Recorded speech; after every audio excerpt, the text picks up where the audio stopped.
What if the person who has caused you the most pain in your life has not been your enemy, not your abuser, not your betrayer, but has been you? And the weapon you have used against yourself is not a knife, not a word, not a silence, but the relentless, compulsive, and deeply addictive habit of trying to be someone you are not. Trying to fit into a shape that was never yours, trying to perform a role that was written by a committee of ghosts who have been dead for centuries, and the performance is so convincing, so seamless, so utterly integrated into your being that you have forgotten you are performing. You have forgotten that the mask is not your face. You have forgotten that the script is not your voice. And you have been bleeding internally from the effort of the performance bleeding into the soil of your own soul. And the soil is now so saturated with the blood of your self-betrayal that nothing can grow there, no flower, no tree, no fruit, only the thorns of resentment and the weeds of exhaustion. And today, we are going to stop the performance. We are going to rip the mask from our face. We are going to burn the script. We are going to stand in the ruins of our own creation, naked and trembling and terrified. And we are going to discover that the terror is not the end. The terror is the beginning of a life that is not a performance, but a presence. The first story is a story of a village where every person wore a mask that was given to them at birth, a mask that they never took off, not to eat, not to sleep, not to love. And the masks were beautiful, they were intricate, they were works of art, and the villagers were proud of their masks. They identified with their masks. They believed that the mask was their face, and they lived their lives. They married, they had children, they died all in their masks. And one day a child was born who refused to wear a mask, a child who insisted on showing his bare face, and the villagers were horrified. They were disgusted. They were terrified because the bare face was a mirror that showed them their own masks, and they could not bear to see the truth.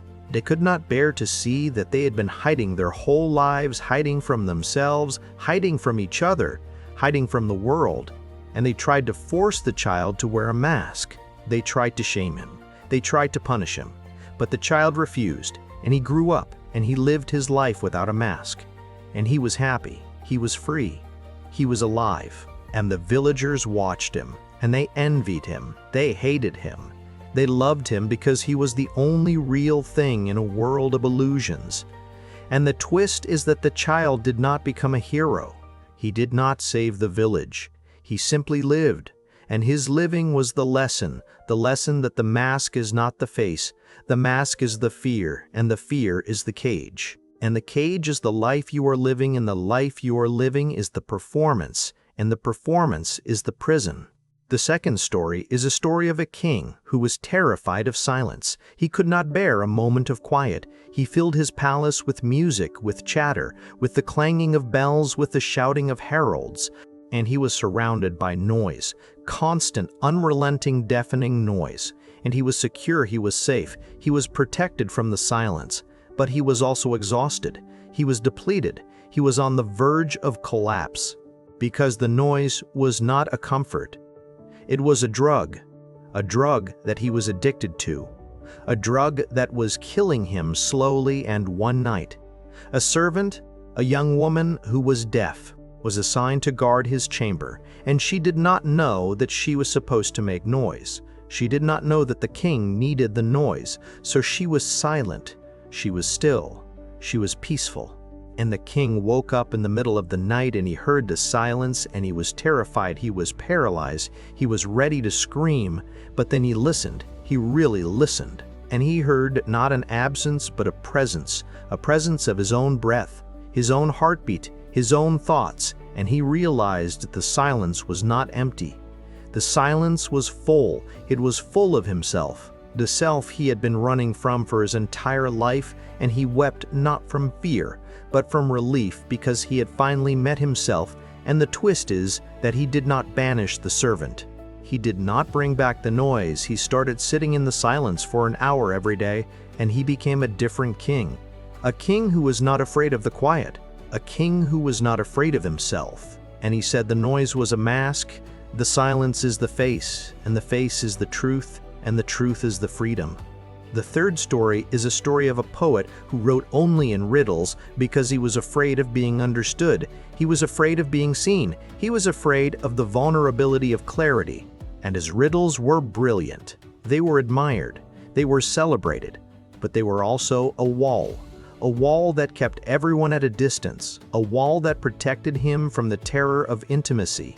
And one day, he met a woman who refused to solve the riddles. She said, "I do not want to solve you. I want to know you, and I cannot know you through a wall. I can only know you through a door." And the door is not a riddle. The door is a word, a simple word, a word like help, or love, or stay. And you have been hiding behind the wall for so long that you have forgotten how to use the door, and the poet was silent. He was angry, he was terrified, but he was also curious. And he said, "What if I do not know the word?" And she said, "Then we will find it together, we will search for it, we will stumble upon it."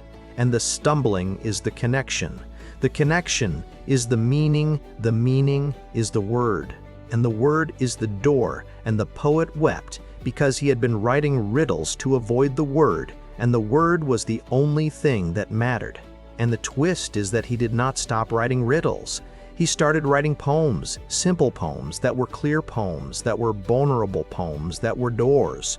And he became a different poet. A poet who was not admired for his cleverness, but loved for his truth. And he said, "The riddle was a mask. The poem is the face, and the face is the truth, and the truth is the love." The fourth story is a story of a woman who was the most beautiful woman in the kingdom, and she was celebrated. She was desired, she was worshipped, but she was also a prisoner, because her beauty was not a gift. It was a cage that she had built herself, a cage that she maintained with endless hours of grooming, of dieting, of perfecting.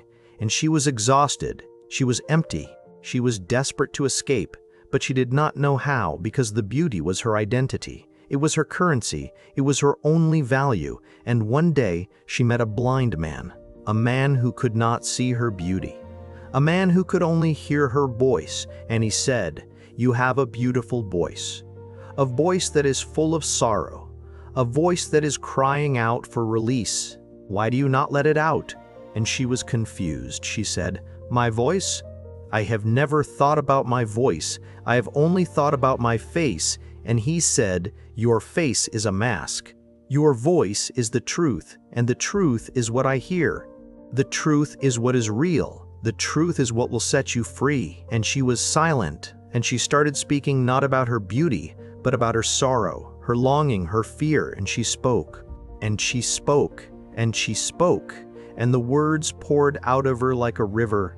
And the river was not beautiful, it was messy, it was angry, it was sad, but it was real. And the twist is that she did not stop caring for her face, but she started caring for her voice, and she became a speaker, a teacher, a healer, and she said the face was a mask. The voice is the face, and the face is the truth, and the truth is the life. The fifth story is a story of a king who was obsessed with order. He wanted everything in its place. He wanted every subject to follow the rules, every tree to grow in a straight line, every river to flow in a predetermined channel, and he was a tyrant, but he was also a miser because the order was a cage that he had built to protect himself from the chaos of the world.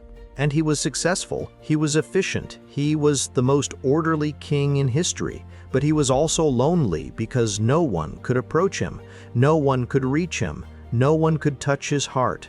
And one day, a jester came to the court, a jester who was the embodiment of chaos, who told jokes that made no sense, who danced in ways that defied logic, and the king was furious. He was disgusted. He was ready to execute the jester. But the jester said, "Your Majesty, you are the most orderly king in the world, and you are also the most dead because order is the absence of life. And life is the presence of chaos, and you have been so afraid of the chaos that you have killed the life, and the life is the laughter, and the laughter is the freedom, and the freedom is the meaning." And the king was silent, and he started to laugh, a laugh that was rusty, a laugh that was painful, a laugh that was the first sign of life in years. And the twist is that he did not abandon order. He incorporated chaos. He allowed a little mess, a little unpredictability, a little joy, and he became a different king, a king who was not a tyrant, but a human. And he said, the order was a mask, the chaos is the face, and the face is the truth, and the truth is the laughter. The sixth story is a story of a lighthouse keeper who was terrified of the dark, and it was ironic because his job was to tend the light, but he was afraid of the darkness that surrounded it, the vast, infinite darkness of the sea, and he spent his days in the light polishing it, protecting it, making it shine as brightly as possible, and he was successful. The light was the brightest in the world, but he was also a prisoner because he could not leave the light. He could not step into the dark. He could not face his fear, and one night, a storm knocked out the light, and the keeper was plunged in the darkness, and he was paralyzed. He was screaming. He was certain he would die, but then he felt a hand on his shoulder, a hand that was not a hand. It was a presence that was kind, a presence that was patient, a presence that was the darkness itself, and the darkness said, I am not your enemy. I am your mother. I am the womb from which all things come. I am the soil that nourishes the roots. I am the silence that allows the song you have been running from me, but I am not a monster. I am a friend, and the friend is the truth. And the truth is, the peace, and the keeper was silent, and he stopped screaming. He sat in the darkness, and he felt the peace, a peace that he had never known, a peace that was deeper than the light. And the twist is that when the light returned, he did not run from the dark. He welcomed it. He sat in it every night, and he became a different keeper. A keeper who was not afraid of the dark, a keeper who knew that the light and the dark were one. And he said the light was a mask. The dark is the face, and the face is the truth, and the truth is the peace. The seventh story is a story of a man who was the strongest man in the world. He could lift boulders, he could bend steel, he could hold back a charging bull, and he was admired, he was respected, he was feared, but he was also a prisoner because the strength was a mask that he wore to hide the weakness, the fear, the vulnerability that he felt inside, and he was exhausted, he was empty. He was desperate for a moment of rest, but he could not rest because he had to maintain the mask he had to be. The strong man, the man who never faltered, the man who never wept. And one day, he met a child who was not impressed by his strength, a child who said, "Why are you so strong?" And the man said, "Because I have to be, because the world is dangerous, because I must protect myself and others." And the child said, "But you are not protecting yourself. You are hiding yourself. You are hiding the weak man, the sad man, the tired man, and the weak man is not a weakness. The weak man is the truth, and the truth is the only strength that matters." And the man was silent, and he let go of the boulder, and he wept for the first time in years. And he was not weaker, he was stronger, because the tears were the armor. The tears were the truth. The tears were the life, and the twist is that he did not stop being strong, but he started being vulnerable, and the vulnerability was a different kind of strength, a strength that connected, a strength that healed, a strength that was real. And he said, the strength was a mask. The weakness is the face, and the face is the truth, and the truth is the strength. The eighth story is a story of a queen who was the most generous queen in the world. She gave everything away, her money, her possessions, her time, her energy, and she was loved, she was adored, she was worshipped. But she was also a prisoner because the generosity was a mask that she wore to hide the greed, the hunger, the desperate need for love that she felt inside, and she was exhausted, she was depleted, she was on the verge of collapse. But she could not stop giving because the giving was the only thing that made her feel worthy. And one day, she met a beggar who was also the most generous person in the world. And the beggar said, "You are giving away everything, but you are not giving anything because you are giving out of emptiness. You are giving out of fear. You are giving out of the need to be loved. And the gift that is given out of emptiness is not a gift. It is a transaction. It is a plea. It is a cry, and the cry is the truth, and the truth is that you need to receive. You need to receive. You need to receive love. You need to receive rest. You need to receive yourself. And the queen was silent, and she stopped giving. She started receiving. She allowed herself to be held, to be loved, to be seen, and the receiving was a different kind of generosity. A generosity that was not a transaction, but a connection. And the twist is that she did not stop giving, but she gave out of fullness. She gave out of abundance. She gave out of love, and she became a different queen, a queen who was not a giver, but a sharer. And she said, the generosity was a mask. The receiving is the face, and the face is the truth, and the truth is the love. The ninth story is a story of a man who was the most honest man in the world. He never lied. He never exaggerated. He never withheld the truth, and he was respected. He was trusted. He was admired. But he was also a prisoner because the honesty was a mask that he wore to hide the lies he was telling himself, the lies about his own worth, his own potential, his own capacity for change.